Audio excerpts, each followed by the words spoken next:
China का सामान सस्ता, कब बिगड़ जाए पता ही नहीं। ऐसी सस्ते वाले पति कब बिगड़ गए पता ही नहीं चला, मुंह फुलाए बैठे हैं। सब सस्ते क्वालिटी के हैं, सस्ते वाले पति। जब देखो पत्नी को मारते रहते हैं, जब देखो पत्नी को डांटते रहते हैं, जब देखो अपना मैं मर्द हूं, मैं मर्द हूं, तुम पांव की जूती हो, जो ये बातें कहीं। थर्ड क्वालिटी का पति है चाइना मॉडल। चाइना मॉडल बिगड़ जाए तो सुधरता भी नहीं है। कुछ पति ऐसे बिगड़ जाए नहीं सुधरते, चाइना मॉडल है पूरे बेचारे। कुछ पति ऐसे होते हैं जो पत्नी का ख्याल रखते हैं, पत्नी को अपनी इज्जत समझते हैं, बराबर बिठाते हैं, बराबर पे इज्जत देते हैं, सम्मान देते हैं, आदर देते हैं। वह पत्नी वह पति ब्रांडेड पति है, अच्छी कंपनी का, अच्छी क्वालिटी का है। कुछ पत्नियां भी ऐसी होती हैं थर्ड क्वालिटी की, चाइना मॉडल। बात बात में थोड़ा सा झगड़ा हुआ, मैं मायके चली जाऊंगी, तुम देखते रही हो। ये सब थर्ड क्वालिटी की पत्नी है, चाइना मॉडल। बात बात में झोला उठा के मायके भाग गई, मायके भाग गई। ये सब थर्ड क्वालिटी की है। कोई गारंटी वारंटी नहीं है इनकी, कब आए कब जाए, मनमानी है। पर कुछ पत्नियां ऐसी होती हैं जो कितना भी विषम परिस्थिति आने पर भी वो अपने पति का साथ कभी नहीं छोड़ती, और सदा पति गाली देने पर भी वो पति के साथ रहती हैं। वो पत्नियां बिल्कुल ब्रांडेड पत्नियां हैं, अर्थात बड़ी उच्च क्वालिटी की, अच्छी। अब आप देखो कि आपकी पत्नी कैसी है, लोकल है कि ब्रांडेड है। आपका पति लोकल है कि ब्रांडेड, वो आप लोग स्वभाव व्यवहार से समझ लेना। हमने तो केवल परख बता दी। इसलिए अच्छा व्यवहार हो, अच्छे संस्कार हो, आप दोनों खुश रहेंगे तो आपकी संतान खुश रहेगी, आपके बच्चे खुश रहेंगे। कई बार गलतफहमी बहुत ज्यादा होती है। एक छोटी सी कहानी मैं आपको सुनाता हूं, ध्यान से सुनना। शायद हम सबकी कहानी है ये।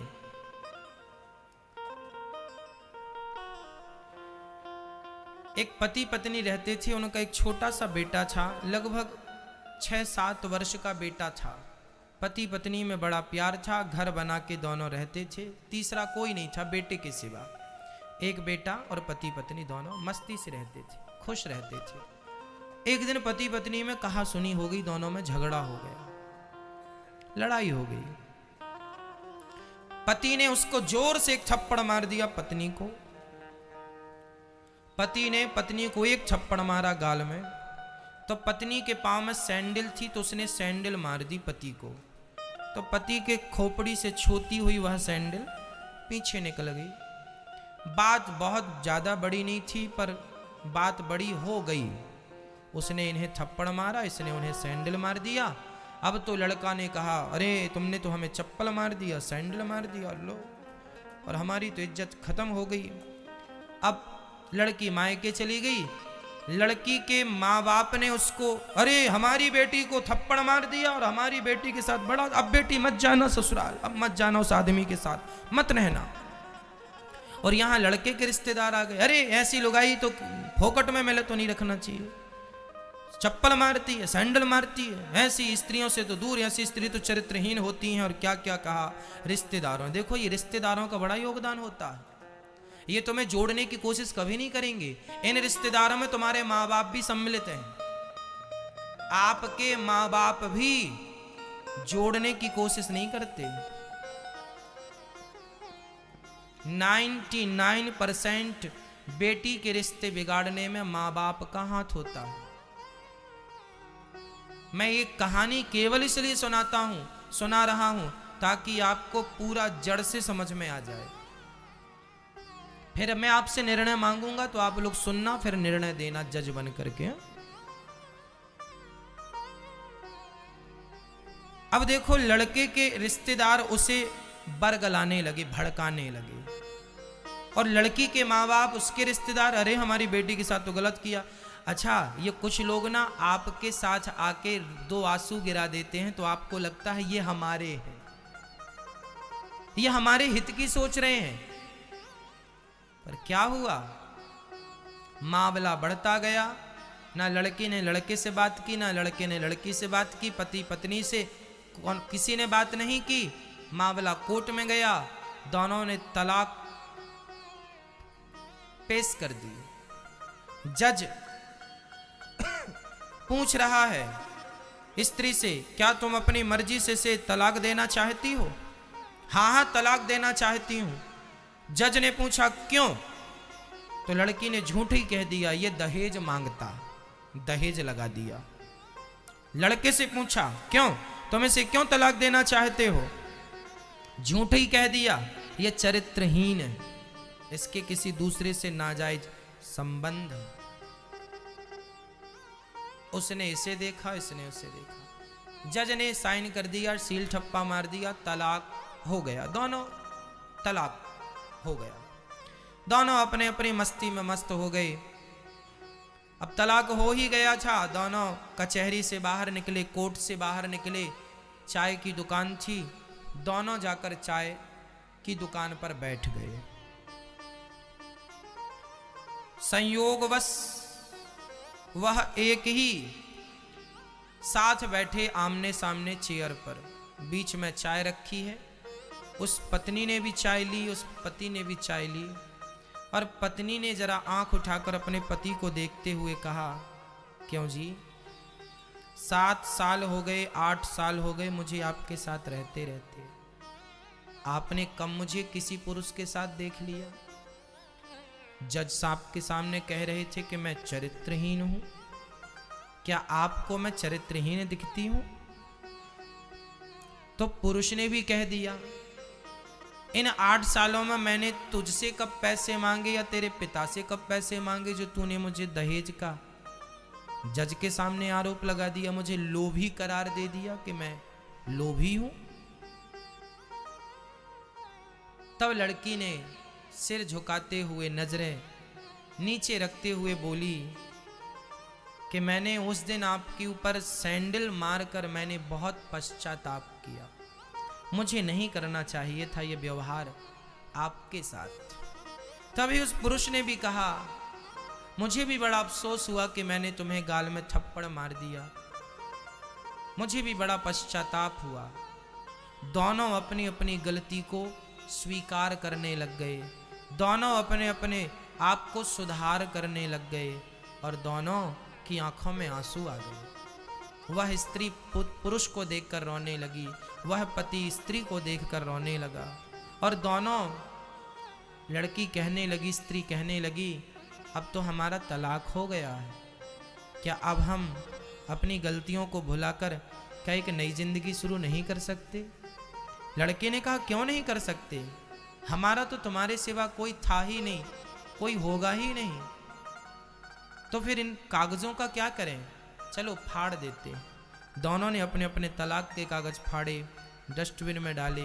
दोनों ने एक दूसरे के कंधे पे हाथ डाला, दोनों गले मिले, दोनों रोए और दोनों अपने उसी घर में चले गए। सच्ची बताएं, ये छोटी सी कहानी हमें क्या सिखा गई? ये छोटी सी कहानी ये कह गई मेरी माँ कि जब पति पत्नी के झगड़ा होता है ना, तो एक बार उन पति पत्नी को अपनी गलती को रियलाइज करने का मौका तो मिले, लेकिन ये रिश्तेदारों के जहर घोलने से उनको मिलने भी नहीं दिया जाता, आपस में बैठने भी साथ में नहीं दिया जाता। माँ कहती है मेरी बेटी है, जैसा कहूंगी हाँ तो तू रख ले अपने जीवन में, रखी रहे, मर जाएगी माँ। आप लोग कहती हो ना मेरी माँ है, माँ सुन लो कान खोल के, माँ और मायका तब तक है जब तक माँ जिंदा है। माँ मर जाएगी तो तुम्हारी भौजाई गिलास भर पानी नहीं देगी और कहेगी कि अपने पति की ना हो सकी मेरी हो जाएगी। तो ठीक कह रही है वो,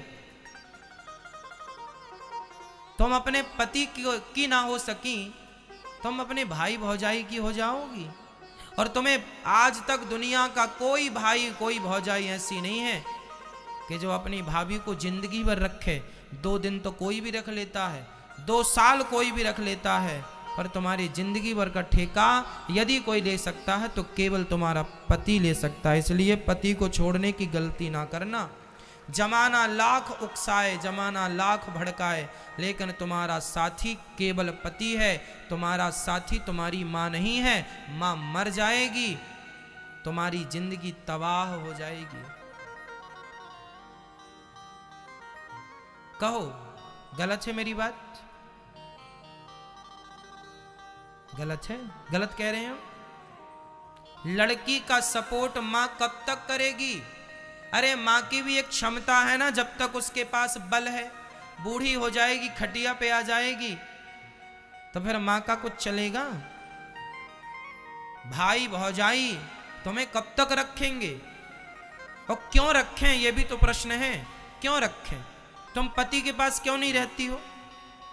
चलो डांट दिया पति, मार दिया पति, दुष्ट है पति, पर तुम्हारा है, देखो अब निभाना होगा, अब निभाना होगा। यही समझदारी है।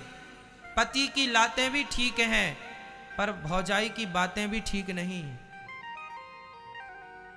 पति की लात और भौजाई की बात, क्या पसंद करेंगे आप? कौन अच्छा है दोनों में से? बोलो। पति की लात अच्छी है कि भौजाई की बात? बात से अच्छी लात। पति की लात खा लोगे तो एक बार मारेगा, 2 बार मारेगा, उसे भी पता चल जाएगा कि मेरी पत्नी की मेरे जीवन में वैल्यू क्या है। कभी तो समझेगा तुम्हारा पति। लेकिन तुम्हारी भौजाई आज भी बातों से मार रही है, और मरते मरते भी तुम्हें बातों से मारती जाएगी। इसलिए लात खा के पति के पास रह लेना, पर बात खा के भौजाई के पास न रहना। ये जीवन का हम अंतिम सत्य बता रहे हैं। अच्छा है आपकी भौजाई अच्छी है। देखो 2 दिन के लिए कहीं भी जाओगे, सब जगह अच्छा रहेगा। ससुराल, आप दामाद ससुराल जाता है ना, 1 दिन के लिए जाता है तो जीजा जी आए हैं, जीजा जी आए हैं, मेहमान आए हैं घर में, सास ने ये पूड़ी बना दी, कचौरी बना दी, बड़ा बना दिया, लड्डू बना दिया। और जरा दामाद 2 दिन रुक गए तो पहले दिन ज्यादा था, दूसरे दिन जरा कम। और दामाद जी जरा 4 दिन रुक गए, फिर और इज्जत। साली कहेगी जीजा जी कल की खीर रखी है, खिला दूं? आए थे तब गरम गरम खीर बनी थी, और 4 दिन रुको तो जरा, बासी खीर खवाएगी कल वाली। और रुक जाओ, 1 महीना रुक गया कोई अपने ससुराल में, तो यदि उसके घर में गाय वाय हैं तो बोल देंगे जरा आज चरा लाओ।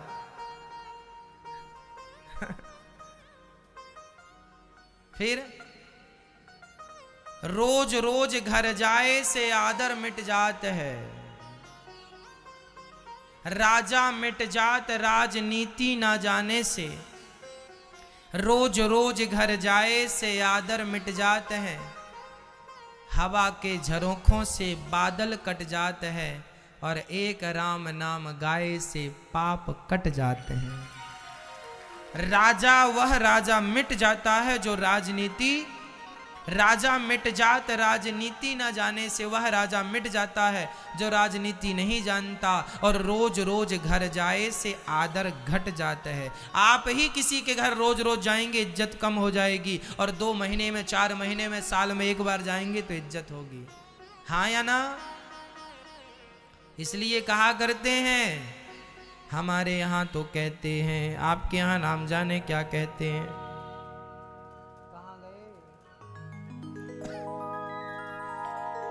हमारे यहाँ पत्नी और पति के लिए क्या शब्द का प्रयोग है, जरा सुनिएगा। बिन परमेश्वर सूना मंदिर, बिंदिया बिना लीलार सूना, पति बिना संसार।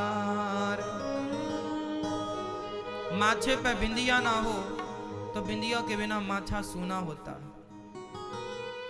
और जीवन में सब कुछ हो स्त्री के पास, सोने के जेवर हो, बढ़िया बंगला हो, गाड़ी हो, बस पति ना हो। तो पति के बिना बिन परमेश्वर सूना मंदिर, बिंदिया बिना लीलार सूना, पति बिना संसार।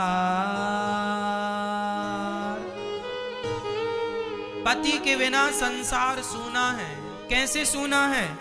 जैसे जैसे मंदिर सूना है मूर्ति के बिना। मंदिर कितना भी बड़ा हो पर मंदिर में भगवान ना हो तो उस भगवान के बिना मंदिर की कोई शोभा होगी? बोलो मेरी माँ। बिन परमेश्वर सूना मंदिर, बिंदिया बिना लीलार सूना, पति बिना संसार। पति ही जप है, पति ही तप है, पति ही है करतार। इस पति ही जप है, पति ही तप है, पति से ही पत इस तन की है, पति बिन विपति हजार सूना, पति बिना संसार।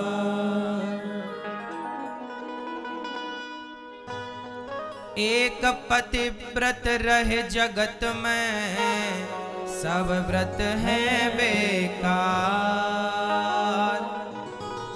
नारी के लिए एक ही व्रत है। कौन सा व्रत मेरी माँ? स्त्री के कितने व्रत होते हैं?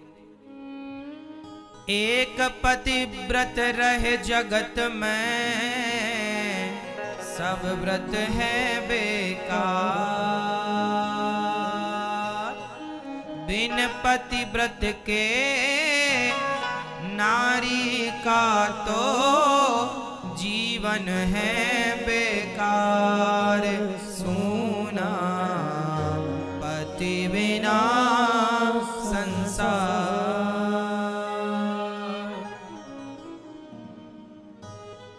पति ही ब्रह्मा, पति ही विष्णु, पति नरवदाधार। जिस नारी ने कंधा पाया, उसकी नैया पार सूना, पति बिना संसार। पति के बिना संसार सूना है। इसलिए पति की इज्जत करना चाहिए, पत्नी की इज्जत करनी चाहिए, माता पिता की इज्जत करनी चाहिए। और मैं तो ये कहना चाहूँगा कि रिश्ते सबके भगवान बनाते हैं, हमें तो केवल निभाना होता है, तो बड़े प्रेम से निभा लो। पति पत्नी का रिश्ता ना तुमने बनाया ना हमने बनाया, यह तो ईश्वर तय करता है कि कौन किसकी पत्नी होगी, कौन किसका पति। तो ईश्वर के ये बनाए संबंध है, हमें केवल क्या करना है? क्या करना है मेरी माँ? सिर्फ निभाना है। इसलिए तुम्हारा पति जैसा है, गोरा है, काला है, छोटा है, बड़ा है, अमीर है, गरीब है, जैसा है तुम्हारा भगवान है। तुम्हारी पत्नी जैसी है, सुंदर है, काली है, अच्छी है, अच्छी नहीं है, जैसी भी है, अब तुम्हारे लिए वही सर्वोपरि है। बस हमारे लिए हमारी संस्कृति, हमारा शास्त्र सर्वोपरि है। वो कहते हैं जो वो मानना है हमें। बुलावा आएगा। एक पुरुष मेरे पास आया रोता रोता, महाराज जी मेरी पत्नी मर गई। मैंने कहा कैसे मर गई? बोले आत्महत्या कर लिया उसने, फांसी लगा ली। हमने कहा क्यों लगा ली फांसी? बोले मेरी गलती थी। क्या गलती थी तुम्हारी? बोले मैं अपनी पत्नी से प्यार नहीं करता था, ताने मारता था, गालियां देता था, बहुत सताता था। एक स्त्री सबकी गालियां सह सकती है एक स्त्री सबका अपमान सहन कर सकती है, लेकिन जब वो पति से अपमान सहती है ना, पति अपमान करता है, सबका अपमान सह लेती है, पर बेचारी पति का अपमान सहन नहीं कर पाती। उसे स्त्री को किसी से तो प्यार चाहिए ना, बिना प्यार के अब एक आदमी से कोई प्यार ना करे तो वो तो आत्महत्या ही कर लेगा। इसलिए स्त्रियों के साथ कई बार ऐसा होता है कि ससुर गाली देता है, बहू खराब है, सास कहती है मेरी बहू खराब है, जेठ कहता है बहू खराब है, जेठानी कहती है ये औरत खराब है। अरे सब खराब कह रहे हैं तो तुम पति हो, तुम अपनी पत्नी का पक्ष लो, पक्ष लेना चाहिए और पक्ष लेकर उसे समझाओ कि देखो हम गृहस्थों को सबको लेकर चलना होता है, केवल मां को लेकर चलने से भी काम नहीं बनेगा, केवल पिता को लेकर चलने से भी काम नहीं बनेगा, सिर्फ पत्नी को लेकर चलने से भी काम नहीं बनेगा। अरे गृहस्थ आदमी को सबको लेकर चलना है, मां भी खुश रहे, पिता भी खुश रहे, पत्नी भी खुश रहे ना। पुरुष की बहुत जिम्मेदारी है। कई बार बहुओं का सपोर्ट सास से नहीं मिलता, सास गलत करार देती है, बहू ऐसी है। कई बार सास अपने बेटे से कह के बहू को पिटवाती रहती है, बेटा देख जरा तेरी पत्नी ने क्या हरकत की है। अब पति आया, अरे मां कह रही है दिया 2-4 गाल में। हाँ जी, उसको लगता मैं मर्द हूं, कुछ भी कर सकता हूं। तुम मर्द नहीं हो, तुम नालायक हो, घटिया हो तुम। तो बढ़िया कैसे हो महाराज? अरे मां कह रही है कि बहू ने गलती की, एक बार पत्नी से पूछ लो कि बता क्या बात है, मां ऐसा क्यों कह रही है। जज तब निर्णय देता है जब दोनों पक्षों को सुनता है। एक पक्ष को सुनकर जो निर्णय दे दे उससे घटिया इंसान कोई नहीं होता। हमारा बस चले तो हम इनको सबको डंफर में भरवा भरवा के सीधे हरिद्वार में छुड़वाएं, वो भी गंगा के बीच में। जो आदमी एक पक्ष सुन के न्याय करे वह न्याय कर सकता है? पहले आप ये बताओ, एक पक्ष सुन के कभी न्याय हो सकता है? अरे तुमने अपनी मां की बात सुनी तो पत्नी की भी सुनो, और पत्नी की सुनी है तो मां की भी सुनो। तुम्हारी मां और तुम्हारी पत्नी, तुम दोनों की बातें सुनो और फिर निर्णय करो कि कौन गलत है। दोनों गलत हैं तो हाथ जोड़ के समझाओ, मां हमें तुम्हारी भी जरूरत है और इस अर्धांगिनी की भी जरूरत है, तुम दोनों प्यार से रहो। अब कई बार मां कहती है बेटा तू अपनी पत्नी को चुन या मुझे चुन, और पत्नी कह दे कि तुम अपनी मां को चुनो या मुझे चुनो, तो पति क्या करेगा? पति तो धर्म संकट में पड़ गया। हमें तो मां भी चाहिए और पत्नी भी चाहिए, भाई दोनों खुश रहो। इसलिए स्त्री का यह धर्म है कि वह अपने पति को या पुत्र को धर्म संकट में न डाले। तुम सास बहू मिल के रहो। और पुरुष का न्याय ऐसा होना चाहिए कि मां कुछ कहे तो पत्नी को डांट दो, थोड़ा सा कम बोला करो, मां जो कहे सुन लिया करो। बूढ़ी मां सुन लो तो तुम्हारा घट जाएगा कुछ। मां है, बड़ी है, कह रही है, कहने दो, चुप रहो, तुम बोला मत करो। ऐसा समझा दो पत्नी को, प्यार से समझा दो, जैसे समझा वैसे समझा दो। पर एक पक्ष लेकर आपने मां के पक्ष में न्याय कर दिया या पत्नी के पक्ष में न्याय कर दिया, वह न्याय गलत होगा। दोनों को सुनना होगा ना, हाँ या ना। इसलिए हर घर का हर पुरुष जज होता है। इसलिए पुरुष की जिम्मेदारी होती है कि वह न्याय उचित करे। न्याय ऐसा हो जैसे राम जी न्याय करते हैं। हम आपसे कहते हैं आप अपने घर में राम राज्य ले आइए, देश में अपने आप राम राज्य आ जाएगा। आप अपने घर से शुरू कीजिए। अच्छा निर्णय किया करो, अच्छा न्याय किया करो।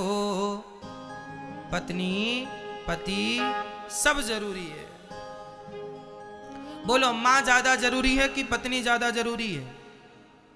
बोलो मैया, बोलो कौन? दोनों जरूरी है। कुछ ऐसा काम करना है कि दोनों ही खुश रहें। ऐसा न्याय होना चाहिए पुरुष का। देखो पत्नी मर गई, हमने कहा क्यों मर गई? बोले प्यार नहीं करते थे, गालियां देते थे। हमने कहा अब क्या विचार हैं? बोले अब तो केवल रो रहे हैं। कितनी अच्छी पत्नी थी, जब तक थी तो उसकी इज्जत नहीं की, मर गई तो अब पता चल रहा है कोई गिलास भर पानी भी देने को तैयार नहीं है। वो थी तो उसके साथ जिंदगी कैसे निकल गई 50 साल, अब तो एक एक महीना नहीं गुजरता। हाँ, दिन नहीं गुजरता, रात नहीं होती। भक्तो स्वर्गा से आयो है संदेश, बुलावो आग्यो राम को। आपका बुलावा आएगा, जाना पड़ेगा। जाओगे कि नहीं? बताओ। नहीं, इसलिए जाने के पहले हर रिश्ते को अच्छे से निभाओ। जाना है, पता नहीं जो आज है कल हो ना हो। भक्तो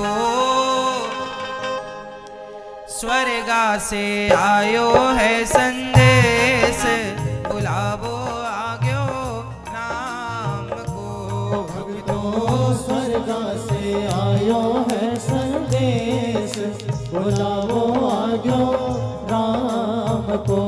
भक्तो स्वर्गा से आयो है संदेश, बुलावो आग्यो राम को। भक्तो स्वर्गा से आयो है संदेश, बुलावो आग्यो राम को। बुलावो आग्यो राम को। बुलावो आग्यो राम को। बुलावो आग्यो राम को। बुलावो आग्यो राम को। भक्तो स्वर्गा से आयो है संदेश, बुलावो आग्यो राम को। भक्तो स्वर्गा से आयो है संदेश, बुलावो आग्यो राम को। एक बार बुलावा आ गया पिताजी का। जब पिताजी जाने लगे तो यमराज जी से कहा, यमराज जी 1 मिनट दे दो, हम अपने बेटों से कुछ कहना चाहते हैं। 1 मिनट की मोहलत दे दो, करूं बेटा से बात। 1 मिनट की मोहलत दे दो, करूं बेटा से बात। 1 मिनट की मोहलत दे दो, करूं बेटा से बात। 1 मिनट की मोहलत दे दो, करूं बेटा से बात। एक पिताजी मरने लगे और यमराज जी से कहा 1 मिनट दे दो, हम अपने बेटों से कुछ कहना चाहते हैं, कहो क्या कहना है। पिता ने अपने बेटों को बुलाया, उनके 2 बेटे थे। यहाँ आओ। यमराज जी से कहा 1 मिनट की मोहलत दे दो, करूं बेटा से बात। भाई भाई प्रेम से रहना, भाई भाई प्रेम से रहना, जाना है सबको उसके पास, बुलावो आग्यो राम को। भाई भाई प्रेम से रहना, जाना है सबको उसके पास, बुलावो आग्यो राम को। भाई भाई को प्रेम से रहना चाहिए। आज सबसे ज्यादा झगड़ा किसका चल रहा है? कोर्ट कचहरी में भाइयों का। जो कभी एक थाली में खाया करते थे, एक साथ सोया करते थे, एक साथ खेला करते थे, आज वही भाई एक दूसरे के जानी दुश्मन हो गए। क्यों? केवल गलतफहमी के कारण। अच्छा ये बताओ, आप में से ऐसे कितने भाई हैं जिनका भाइयों से विवाद चल रहा है? आप लोगों का तो नहीं चल रहा है? चल रहा है? नहीं? अच्छा। एक भाई हमसे बोले महाराज जी हमारा जरा भाई से विवाद चल रहा है और हम तो अपने भाई के घर जाते ही नहीं हैं। हमने कहा ये बताओ जब भाई मरेगा तो भाई के मरने पे जाओगे कि नहीं? आप लोग जितने यहाँ बैठे हो या सुन रहे हो टीवी पर, आपका यदि आपके भाई से झगड़ा चल रहा है तो मेरा आपसे सवाल है कि जब आपका भाई मरेगा तो आप उसके मरने पर जाओगे कि नहीं? जाओगे? मर जाएगा तो जाओगे, पर अभी जिंदा है तो नहीं जा रहे हो। इसलिए नहीं जा रहे हो कि हम तो बड़े, हमने तो कोई गलती की नहीं, गलती उनने की, हम क्यों जाएं? अरे कोई बात नहीं, गलती उनकी हो या तुम्हारी, छोटा बन जाने से, झुक जाने से आदमी छोटा नहीं होता, आदमी बड़ा हो जाता। झुकता वही है जिसमें जान होती है, अकड़ खास मुर्दे की पहचान होती है। अकड़ तो मुर्दे में होती है और जीते जी आप अकड़ गए तो फिर मुर्दे से कम नहीं हो। इसलिए तुम्हारा भाई छोटा है तो माफ कर दो, कोई बात नहीं, छोटा है चलो। और बड़ा है तो उसकी शरण में चले जाओ, कोई बात नहीं भैया, बड़ा भाई बाप की तरह होता है, बड़ा भाई पिता तुल्य होता है। गलती हो गई चलो कोई बात नहीं, सामने वाला अहंकारी है कोई बात नहीं, वो आपसे भले ना बोले पर तुम भाई से राम राम कर लिया करो, भैया राम राम, हंस लिया करो, उसके सामने पांव पड़ लिया करो, तुमसे बड़ा है तो। हाँ, और छोटा है तो भी देख के हंसा करो, बात किया करो, वो भले बात ना करे पर तुम जब मुंह दिखाओगे भगवान से तो तुम मुंह दिखा पाओगे। भगवान कहेंगे क्यों रे तू अपने भाई का भी सगा नहीं हुआ? और हम लोगों को देख, हम राम और लक्ष्मण और भाई भरत कैसे रहते थे और एक तुम भाई हो। कम से कम सिर तो उठा पाओगे कि हमने तो पांव पड़े थे, हमने तो सॉरी कहा था, उनने उत्तर नहीं दिया, उनकी मर्जी, अब वो जाने, उनसे पूछो, हमने तो अपना काम किया। तुम सबसे बोला करो, तुमसे कोई बोले ना बोले, भाई प्रेम से रहें। अपने भाई के मरने पर जाओगे, लोग कहेंगे लो जिंदा था, जब जरूरत थी भाई की तब नहीं आया, मर गया तो रसगुल्ले खाने आ गया तेरी ही मैं। एक मिनट की मोहलत दे दो, करूं बहू से बात। एक मिनट की मोहलत दे दो, करूं बहू से बात। एक सास मरने लगी, मैया मरने दें कि रोक लें? मैया बताओ, सास मर रही है, रोक लें? नहीं रोकें? हाँ? एक सास मरने लगी, यमराज जी से कहती, यमराज जी रुको, हम बहू से कुछ कहना चाहते हैं। अब एक सास अपनी बहू से क्या कहना चाहेगी? आप लोग सुनेंगे आपकी सास ने आपको क्या कहा। आप में से कितनों की सास नहीं है? हाथ उठाओ। नहीं है? अच्छा, तो जब आपकी सास गई थी ना तो हमसे कह के गई थी कि हमारी बहुओं से बता देना, तो हम आपसे बता रहे हैं सुनना। और जिनकी सास है वो भी ध्यान से सुने, जब जाएगी सास तो ये कह के जाएगी, उसने हमसे कह दिया है, सुन लो। एक मिनट की मोहलत दे दो, करूं बहू से बात। मैं तो मारो धर्म निभा दी। सास कह रही है मैंने तो मेरा धर्म निभा दिया, मैं तो मारो धर्म निभा दी, बांध के रखियो ये परिवार, बुलावो आग्यो राम को। हो मैं तुम्हारो धर्म निभा दी, बांध के रखियो ये परिवार, बुलावो आग्यो राम को। सास कह रही है मैंने मेरा धर्म निभा दिया, मैंने परिवार की एकता को, अखंडता को टूटने नहीं दिया, अब आप भी मत टूटने देना। प्यार को, परिवार को, अखंडता को, एकता को बनाए रखना। संगठन में बहुत शक्ति होती है माँ। झाड़ू भी यदि संगठित होती है तो कचरे को साफ करती है, और झाड़ू यदि बिखर जाए तो खुद कचरा बन जाती है। इसलिए जहां सुमति तहां संपत्ति नाना, जहां कुमति तहां विपत्ति निदाना। जहां एकता है वहां सब कुछ है। इसलिए सास कह रही है कि मैंने मेरा धर्म निभा दिया, अब तुम घर को बांध के रखना, तुम देवरानी जिठानी प्यार से रहना, ये कह रही है सास। पर आजकल तो देवरानी की सबसे बड़ी दुश्मन कौन? जिठानी। और जिठानी की सबसे बड़ी दुश्मन कौन? देवरानी।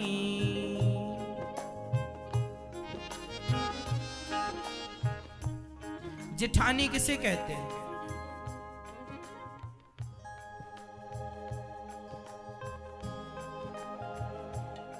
जिठानियां अधिकांश 100 में से 95 जिठानियां ऐसी होती हैं जो अहंकार में रहती हैं कि मैं बड़ी हूं।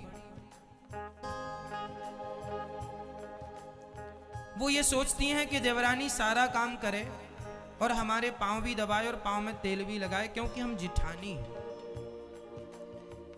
बड़े होने का ये अर्थ नहीं है कि तुम अपनी देवरानी से सारा काम कराओ। बड़े होने का अर्थ ये है कि बड़े की जिम्मेदारी है कि छोटों को कोई कष्ट ना हो, कोई तकलीफ ना हो। आज तू बैठ, मैं तेरी सेवा करूंगी, आज मैं तुझे बनाकर खिलाऊंगी। जिठानी कहे देवरानी से कि आज मैं भोजन बनाऊंगी, आज तुम मत काम करना। और देवरानी कहे दीदी आप कुछ ना करना, मैं करूंगी।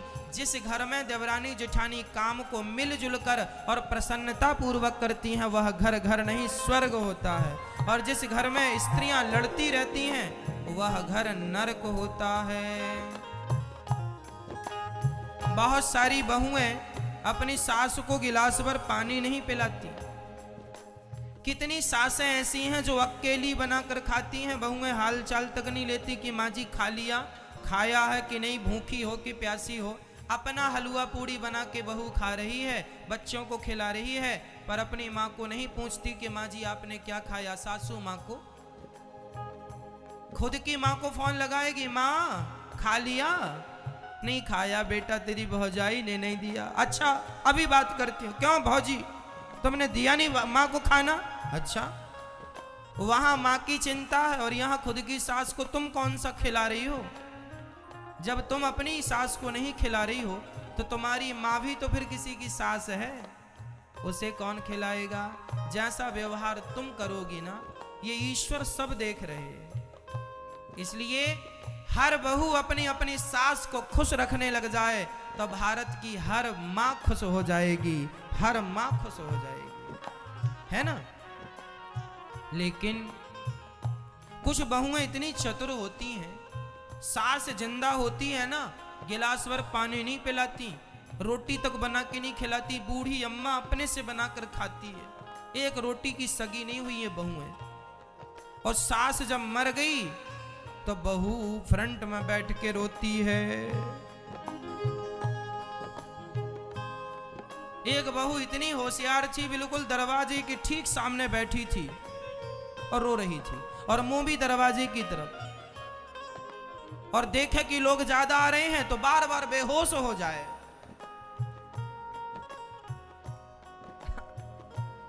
गिर गिर पड़े सास के ऊपर और बार बार हाथ पटके सास की छाती में। किसी ने कहा धीरे धीरे पटक, जिंदा होगी तो मर ही जाएगी, इतना जोर के पटक रही है। इतनी नाटकबाज बहुएं होती हैं कुछ कुछ। जिंदा थी, गिलास भर पानी नहीं पिलाया, और मर गई तो उसके नाम पे बाल्टियों से आंसू बहा दिया। इतना पानी पिला दिया होता तो 2-4 दिन और जिंदा रह जाती तेरी सास। नहीं पिलाया, पानी नहीं पिलाएंगे, मर जाएगी। आंसू खूब बहाएंगे तेरे नाम पर, मर बोड़िया, कब मरेगी? हम आंसू बहाएंगे, आंसू बहा सकते हैं पर पानी नहीं पिलाएंगे तुझे, हम मर जा। ये थिंकिंग है लोगों की। आपने देखा कि नहीं ऐसी बहुओं को? हमने खूब देखा, जब गांव में छोटे छोटे थे तो देखा करते थे। दिन रात अपनी सास को गाली देती थी, और सास मर गई तो रोती थी। फिर हमको लगे आश्चर्य होए कि राम राम, जब ये गाली देती थी तो इससे खुशी होनी चाहिए, ये रो क्यों रही है? तब पता चला नौटंकी कर रही है।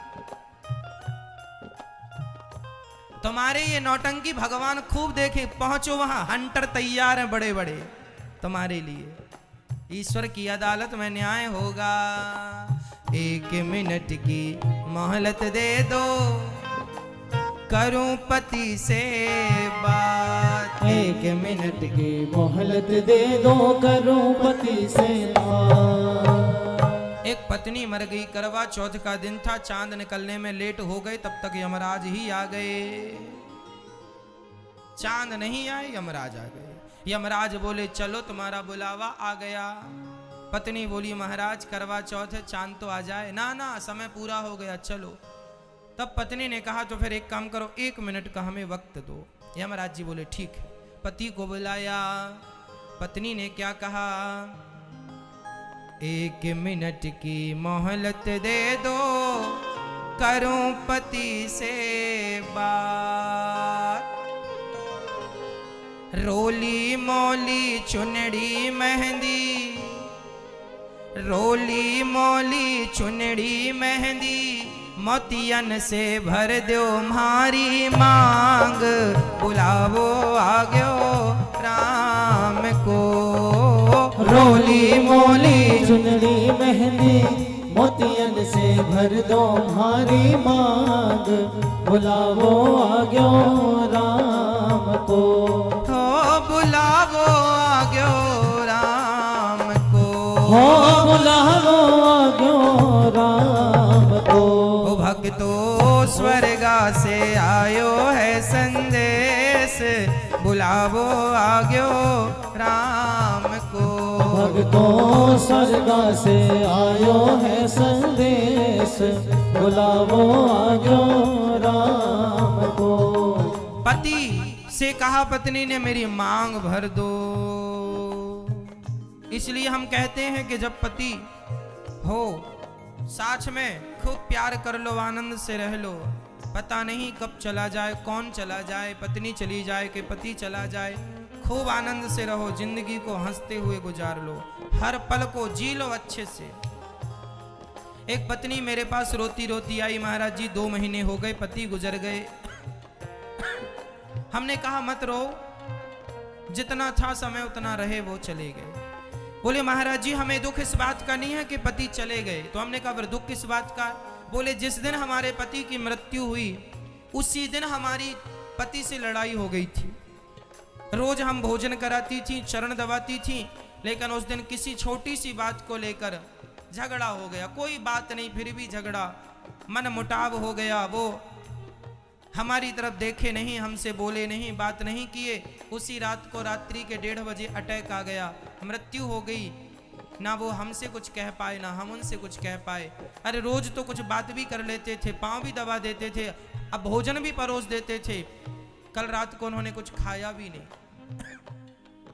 सारी जिंदगी अब यही दुख रहा रहेगा कि क्यों छोटी सी बात पर विवाद कर लिया। मत झगड़ा करना, पता नहीं कौन सी रात किसकी आखिरी रात हो। जीवन भर कहीं ये पश्चाताप ना रह जाए कि काश हम बात कर लिए होते, काश देख लिए होते, मिल लिए होते, हंस लिए होते। इसलिए हंस लो, मिल लो, बातें कर लो, भगवान का चिंतन कर लो साथ में। पता नहीं आज की रात हम साथ में हैं, कल की रात साथ में रहे ना रहे। आज का दिन साथ में है, कल का दिन साथ में रहे ना रहे। इसलिए हाँ 1 मिनट की मोहलत दे दो, करो कन्हैया से बात। 1 मिनट की मोहलत दे दो, करो कन्हैया से बात। जीवन मेरा बीत गया अब, श्याम सुंदर सुन रहे हो ना, आपसे कह रहे हैं। ये जीवन मेरा बीत गया अब, कर दो भव सागर से पार। बुलावो आ गयो राम को। हो जीवन मेरा बीत गया अब, कर दो भव सागर से पार। बुलावो आ गयो राम को। हो बुलावो आ गयो राम को। हो बुलावो आ राम को। भक्तों स्वर्ग से आयो है संदेश, बुलावो आग्यो राम को। ओ भक्तों स्वर्ग से आयो है संदेश, बुलावो आग्यो राम को। बुलावा आएगा। भक्तों स्वर्गा से आयो है संदेश, बुलावो आग्यो राम को। पता नहीं कब बुलावा आ जाए, इसलिए हम कहा करते हैं प्यार से रहा करो। गृहस्थी बहुत अच्छी होती है, पर जब अच्छे से निभाई जाए तब। लड़ाई झगड़े होते रहे तो नरक हो जाती है जिंदगानी। भगवान ने गोपियों से कहा अपने अपने पतियों के पास जाओ। गोपियों ने कहा हम आप सबके पति हैं। अच्छा मैया बताओ आपके पति कितने हैं?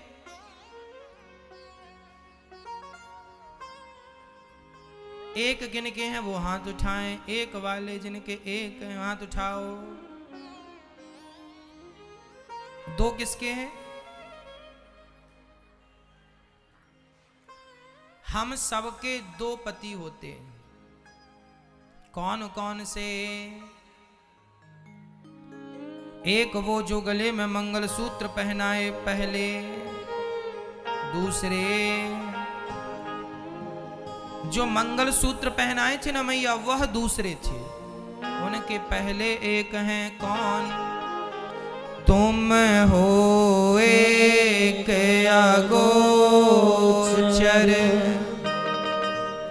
सबके प्राणपति, स्वामी सबके प्राणपति।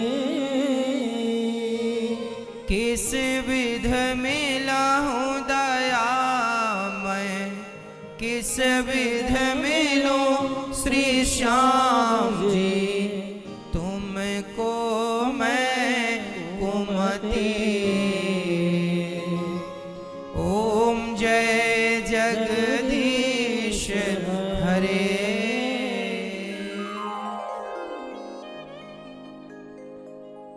मात पिता तुम मेरे शरण गहूँ मैं किसकी, स्वामी शरण पढ़ूं मैं किसकी। तुम बिन और ना दूजा, तुम बिन और ना दूजा, आस करूं मैं किसकी। ओम जय जगदीश हरे।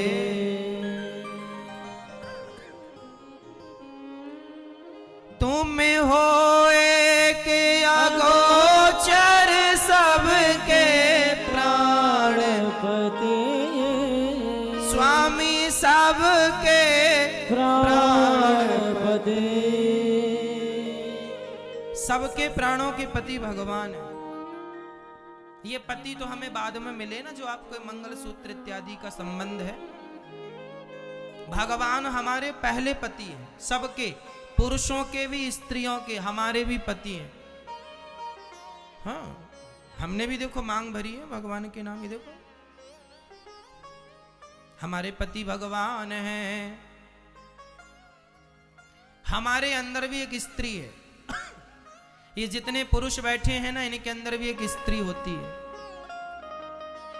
बताओ स्त्री है या नहीं आपके अंदर? कौन है वो स्त्री? बोलो कौन है वो स्त्री?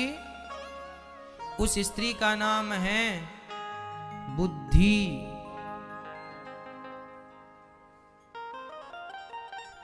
हम सब के अंदर बुद्धि है, हाँ या ना? पितामह भीष्म ने यही तो कहा कि प्रभु इति मति रूप कल्पिता वितृष्णा, हमारी बुद्धि निर्मल हो गई है, इस निर्मल बुद्धि से आप संबंध स्थापित कर लो, मेरी बेटी से विवाह कर लो। ये जो हमारी बुद्धि है ना मेरी माँ, यह स्त्री है।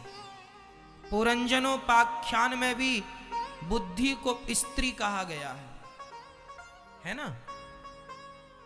पुरंजन और पुरंजनी अर्थात बुद्धि को स्त्री कहा गया है। तो हम सबके अंदर जो बुद्धि है, हमारे बुद्धि के पति कौन? हमारे प्राणों के पति कौन? हमारे प्राणों के पति भगवान है। इसलिए वह भगवान जीव मात्र के पति हैं, सबके पति हैं। इसलिए यह पहले पति, बाद में फिर दूसरा कोई पति। तो आपका यदि सांसारिक पति साथ छोड़ दे तो ये मत सोचना कि तुम्हारा पति साथ छोड़ दिया तो तुम अकेली हो गई हो ना। अभी भी परमात्मा ने तुम्हारा साथ नहीं छोड़ा, वह तुम्हारे हैं। उनके भरोसे रहो, उनको अपना बना के रहो, है ना? वो हमारे हैं, उनमें अपना मन लगाओ, कहीं मन हटाने की जरूरत नहीं। ईश्वर हम सबके हैं। जब गोपियों ने कहा कि आप हमारे पति हैं, पति सुतान्वया भ्रातृ बांधवा, हमने सब छोड़ दिया आपके लिए, आपको छोड़कर कहां जाएं? देखो मेरी मां, भगवान को पाना हो तो शर्त यही है, सबको छोड़ना पड़ेगा।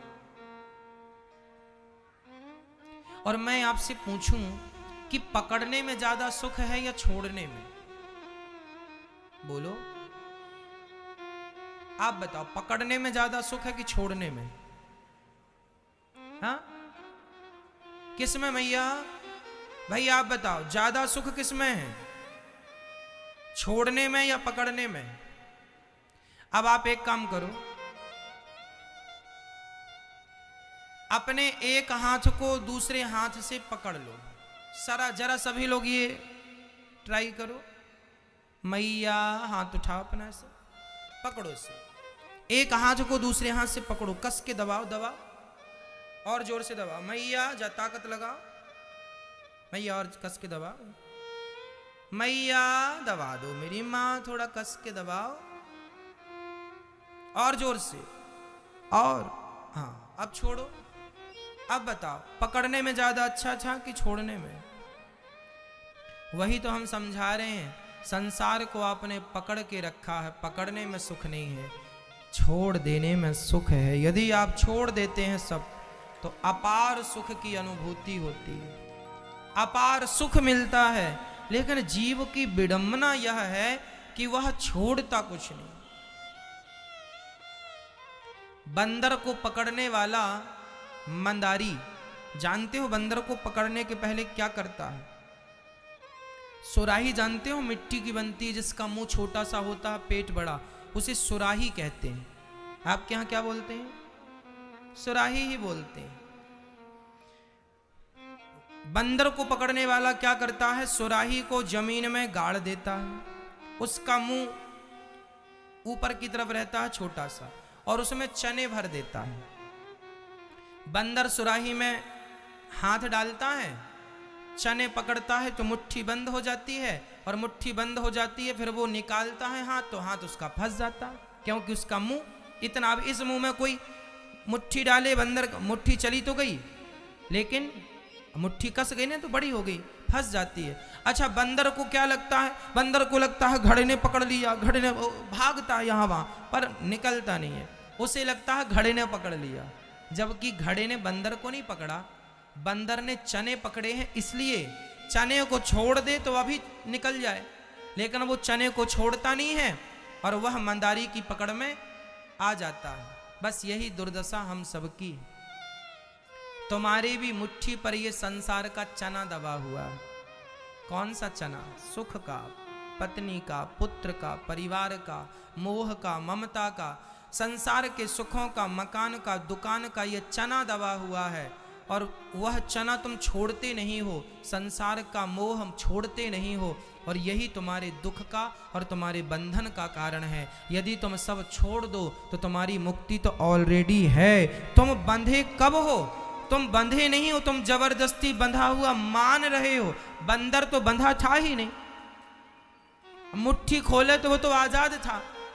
जैसे हाथ आसानी से गया था उसका उस घड़े में, वैसे ही आसानी से निकल आता। जैसे तुम संसार में आए हो वैसे ही आराम से चले जाओ, लेकिन तुमने ये जो मुट्ठी बांध रखी है ना, इसलिए छोटा सा बच्चा पैदा होते ही मुट्ठी बांधता है। देखा आपने कभी? मैया मुट्ठी बांध के आने वाले हाथ पसारे जाएगा। देखो मुट्ठी बांध के आता है आदमी, और सारी जिंदगी मुट्ठी बंद रहती है उसकी। इसलिए कहता हूं मेरी माँ, भैया जी ये मुट्ठी बंद ना करना, खोल लेना, है ना। पकड़ लोगे यूं बंद, ये बंधन है और ये मुक्ति है, बस इतना अंतर। ये बंधन ये मुक्ति, ये बंधन ये मुक्ति, ये बंधन ये मुक्ति। अब कोई ऐसे करे तो मुक्ति है और ऐसे करे तो बंधन है। अब आप देख लो कि आपने कैसे कर रखा, ऐसे या ऐसे, ऐसे या ऐसे। ये है मुक्ति और ये है बंधन। मुक्ति बंधन, मुक्ति बंधन, मुक्ति बंधन। आपका क्या चल रहा है इस समय? मैया बंधन चल रहा है कि मुक्ति?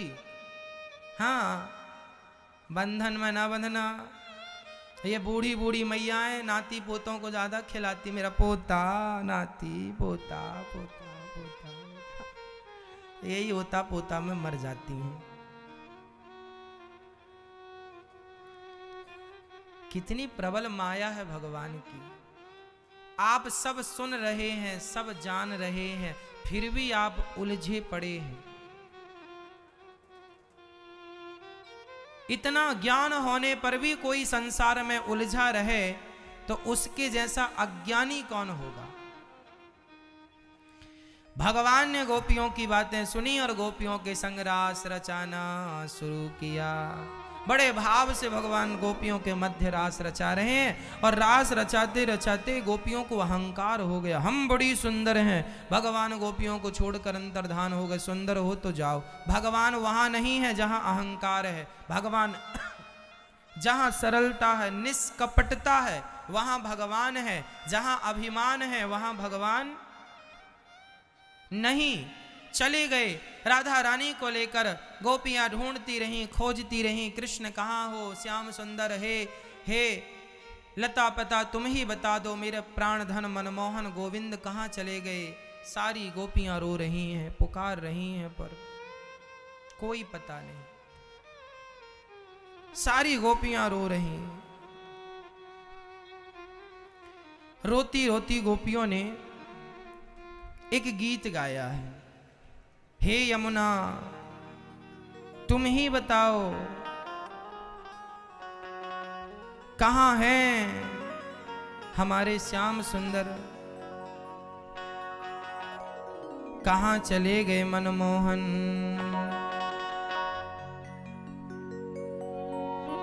हे गोविंद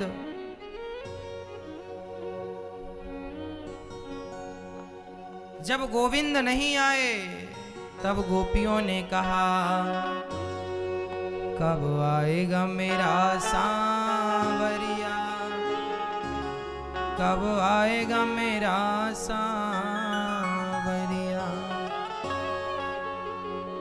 कब आएगा मेरा सांवरिया, कब आएगा मेरा सांवरिया,